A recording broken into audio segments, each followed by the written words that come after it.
Հարգելի ներկաներ,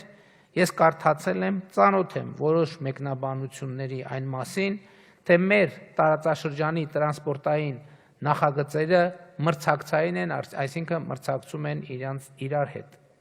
Թույլ տվեք ասել, որ բացարձակապես համաձայն չեմ այդ մտքի հետ, որովհետև մեր տարածաշրջանի տրանսպորտային ուղիները փոխլրացնում են մեկը մյուսին, մեծացնելով Հարավային Կովկասի տարանցիկ պոտենցիալը։ Մի օրինակ բերեմ. Վաշինգտոնի հռչակագրի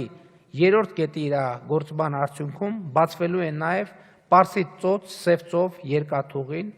ահռելի չափերով մեծացնելով ոչ միայն Հայաստանի, այլև Վրաստանի և Ադրբեջանի տարանցման պոտենցիալը։ Հայաստան-Թուրքիա երկխոսությունը, խաղաղությունը, որը հաստատվել է Հայաստանի և Ադրբեջանի միջև, Trip-Root նախագիծը,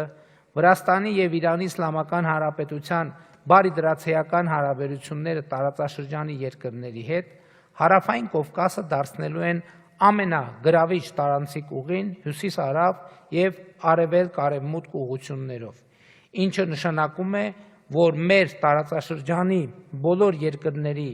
ենթակառուցվածքները ծանրաբեռնված են լինելու, եթե չասենք չեն հերիքելու, մեծացող այդ հոսքերը սպասարկելու համար։